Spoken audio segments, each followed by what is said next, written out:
दोस्तों, इस कहानी की शुरुआत में एक आदमी ने यूं ही लापरवाही से अपना सिगरेट का टुकड़ा घास पर फेंक दिया, पर अगले ही पल जो हुआ उसने उसकी रूह तक हिला दी। घास जैसे खुद जिंदा हो गई हो, चारों तरफ फैलने लगी।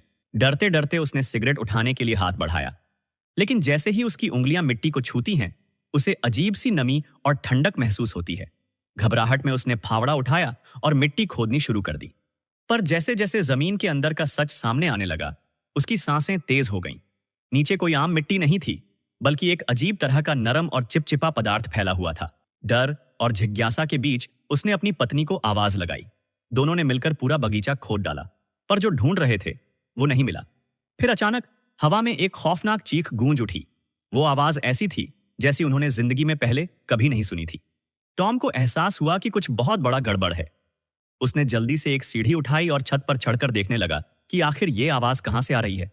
लेकिन जैसे ही उसकी नजर आगे गई, एक जैसी दिखने वाली घरों की कतारें फैली हुई थीं, मानो पूरी दुनिया बस इन्हीं घरों से बनी हो। 1 महीने पहले टॉम और उसकी पत्नी लिसा ने अपना पहला घर खरीदने का फैसला किया था। वे एक रियल एस्टेट एजेंट मार्टिन के साथ घर देखने पहुंचे। वो जगह शहर से दूर थी, लेकिन वहां की शांति और सस्ते दाम उन्हें लुभा रहे थे। सिर्फ $200 प्रति स्क्वायर फीट, मार्टिन ने उत्साह से कहा। फुली फर्निश्ड, बिना किसी एक्स्ट्रा चार्ज के। आज ही बुकिंग करने पर पूरे साल की मेंटेनेंस फीस माफ। इतना सुनते ही दोनों की आंखों में चमक आ गई। बिना ज्यादा सोचे समझे उन्होंने उसी दिन घर खरीद लिया। पर जैसे ही उन्होंने उस घर में कदम रखा, अजीब घटनाएं शुरू हो गईं। सबसे पहले उन्होंने देखा कि वहां कोई भी इंसान नहीं था। पूरा इलाका वीरान पड़ा था। फिर अचानक जब वे घर से बाहर आए तो मार्टिन गायब था। न उसकी कार दिख रही थी, न वो खुद। टॉम और लीसा ने उसे बहुत ढूंढा, लेकिन कुछ नहीं मिला। परेशान होकर उन्होंने कार में बैठकर वहां से निकलने का सोचा। लेकिन अजीब बात यह थी कि वे जितनी बार भी ड्राइव करके आगे बढ़ते, वे बार बार उसी घर के सामने लौट आते। टॉम को भी समझ नहीं आ रहा था। फिर उन्होंने गूगल मैप से रास्ता निकालने की कोशिश की, पर हैरानी की बात यह थी कि उनके फोन में सिग्नल ही नहीं था। गाड़ी चलाते चलाते अंधेरा छाने लगा और आखिरकार उनका फ्यूल भी खत्म हो गया। और जैसे किसी साजिश के तहत उनकी कार ठीक उसी घर के सामने रुक गई जहां से उन्होंने सफर शुरू किया था। वही नंबर 9 वाला घर। अब उनके पास कोई और चारा नहीं था। वे अंदर गए और फ्रिज खोलकर देखा तो उसमें सिर्फ एक डिब्बा स्ट्रॉबेरी पड़ा था। अजीब बात यह थी कि उन स्ट्रॉबेरी का कोई स्वाद ही नहीं था, लेकिन भूख मिटाने के लिए उन्हें वही खाना पड़ा। सुबह होते ही टॉम ने फैसला किया कि अब और इंतजार नहीं। उसने छत पर चढ़कर आसपास का इलाका देखने का सोचा, लेकिन जैसे ही उसकी नजर चारों तरफ गई, उसका दिल दहल गया। चारों ओर सिर्फ वही एक जैसी दिखने वाली घरों की कतारें थीं। एक भी इंसान नजर नहीं आ रहा था। उसने छत पर बड़े अक्षरों में हेल्प लिखा, ताकि अगर कोई हेलीकॉप्टर या प्लेन ऊपर से गुजरे तो उन्हें बचा सके। लेकिन पूरा दिन निकल गया। आसमान में एक भी चिड़िया तक नहीं दिखी। ये कौन सी जगह थी? क्या वे किसी जाल में फंस चुके थे? बचा खुचा होश भी तब उड़ गया जब लिसा ने एक और घर में जलती हुई लाइट देखी। टॉम, कोई तो है वहां, चलो जल्दी। आशा की एक किरण दिखी। दोनों भागते हुए उस घर में पहुंचे, पर जैसे ही उन्होंने दरवाजा खोला, उनका सारा उत्साह चकनाचूर हो गया। वे फिर से उसी नंबर 9 वाले घर में खड़े थे। अब तक उनकी हिम्मत जवाब देने लगी थी, पर तभी उन्होंने देखा कि दरवाजे पर एक बड़ा सा गत्ते का डिब्बा रखा हुआ था। टॉम ने धीरे धीरे डिब्बा खोला और अंदर जो था उसने उनके रोंगटे खड़े कर दिए। अंदर एक नवजात बच्चा था और उसके साथ एक चिट्ठी। अगर तुम इसे पालोगे तो तुम्हें आजादी मिलेगी। दोनों एक दूसरे को घूरने लगे। ये सब क्या था? कौन था जो उन्हें इस घर में कैद रखना चाहता था? और ये बच्चा, क्या ये उनकी आजादी की कुंजी था या किसी बड़े खेल का हिस्सा? जवाब तो मिलना बाकी था, लेकिन जो होने वाला था वो और भी डरावना था। जैसे जैसे समय बीत रहा था, चीजें और भी अजीब होती जा रही थीं। वो बच्चा अब केवल उनकी नकल ही नहीं कर रहा था, बल्कि उनकी हरकतों और बातचीत को भी हूबहू दोहरा रहा था। लेकिन सबसे खतरनाक बात यह थी कि जब भी उसे भूख लगती या गुस्सा आता, वो कान फाड़ू चीखें मारता, जब तक कि लिसा उसकी मांग पूरी न कर दे। टॉम इस जगह से भागने के तरीके खोजने में लगा था। एक दिन उसके दिमाग में एक तरकीब आई।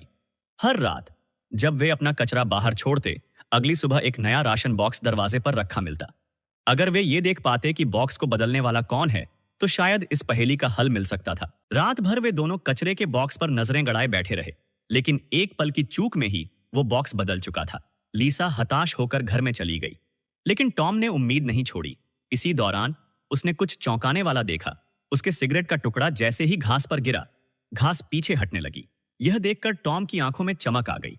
उसने अनुमान लगाया कि इस कृत्रिम घास के नीचे शायद बाहर की दुनिया में जाने का कोई रास्ता हो सकता है। टॉम ने बिना रुके खुदाई शुरू कर दी। यह उसकी आखिरी उम्मीद थी, लेकिन हफ्तों की मेहनत के बावजूद उसे कोई रास्ता नहीं मिला। उसकी सेहत गिरने लगी। भूख, थकावट और तनाव ने उसे तोड़कर रख दिया था। इस बीच लिसा ने भी एक अजीब आदत बना ली थी। हर रात जब टॉम सो जाता, वो चुपचाप टीवी ऑन करती और उसमें अजीबोगरीब संकेत और चित्र देखती। यह दृश्य न सिर्फ डरावना था, बल्कि यह संकेत भी देता था कि वो किसी अनजानी चीज को सीख रही थी। एक दिन जब लड़का खाने से नाखुश होकर चीखने लगा, टॉम का गुस्सा फूट पड़ा।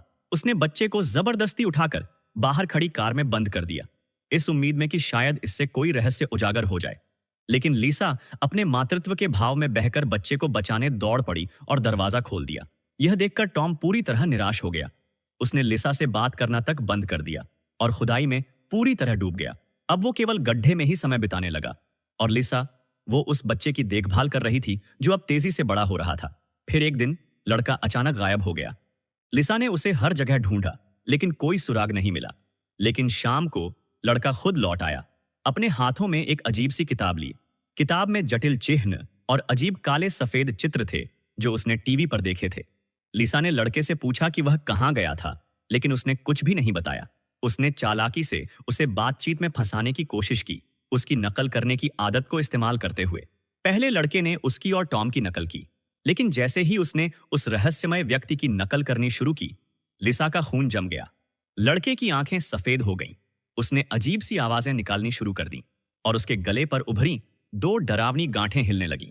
ये कोई आम बच्चा नहीं था। समय बीतता गया और लड़का अब एक नौजवान बन चुका था, लेकिन अब वह और भी ज्यादा भयानक लगने लगा था। लिसा अब उससे डरने लगी थी, लेकिन फिर भी उसे संभालने पर मजबूर थी। टॉम भी कमजोर हो चुका था। लगातार खुदाई करने के कारण उसकी हालत खराब हो गई थी, लेकिन अब लिसा और इंतजार नहीं कर सकती थी। उसने महसूस किया कि लड़का हर दिन अपनी किताब लेकर कहीं जाता और थोड़ी देर बाद लौट आता था। अगर वह उसका पीछा कर पाती तो शायद उसे बाहर जाने का रास्ता मिल सकता था। लेकिन लड़का इतना चालाक था कि उसने आसानी से लिसा को चकमा दे दिया। वह उसे इधर उधर भटकाने में कामयाब रहा और लिसा रास्ता भूल गई। उधर टॉम भी किसी अजीब चीज पर आ चुका था। खुदाई के दौरान उसने कुछ कठोर महसूस किया। जैसे ही उसने उसे साफ किया, वह चौंक गया। यह एक प्लास्टिक में लिपटा हुआ शव था।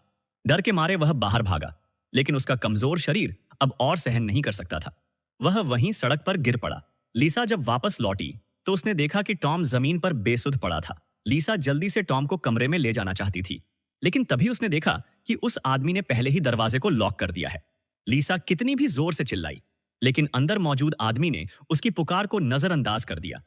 उनके पास कोई और चारा नहीं था, इसलिए वे पूरी रात अपनी कार में ही बैठे रहे।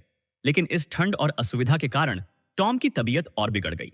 अगली सुबह लिसा ने उस आदमी को रोककर उससे मदद की भीख मांगी, लेकिन वह बेरहमी से कहता है कि अब टॉम के जिंदा रहने का कोई फायदा नहीं है, इसलिए उसे बचाने का कोई मतलब नहीं। टॉम की हालत और बिगड़ती गई और आखिरकार उसने लिसा की गोद में दम तोड़ दिया। लिसा के लिए यह दुखदाई था, लेकिन इस भयावह स्थिति में शायद मौत ही उसके लिए मुक्ति थी। रात को वह आदमी एक नया बॉक्स लेकर आया।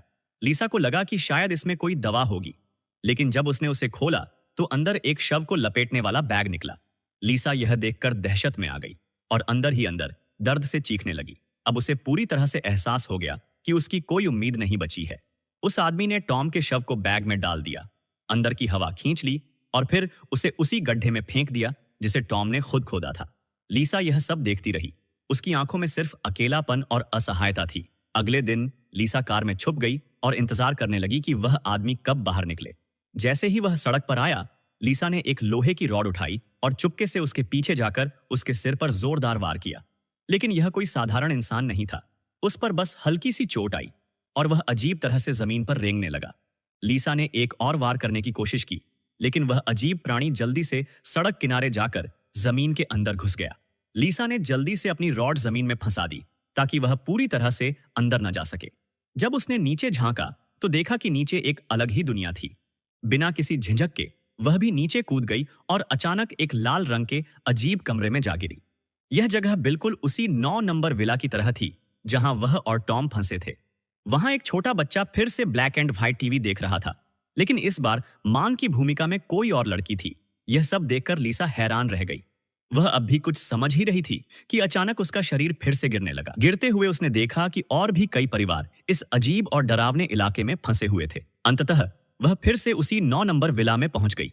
लीसा थक चुकी थी। वह दरवाजे से बाहर निकली और निराशा से चीख पड़ी।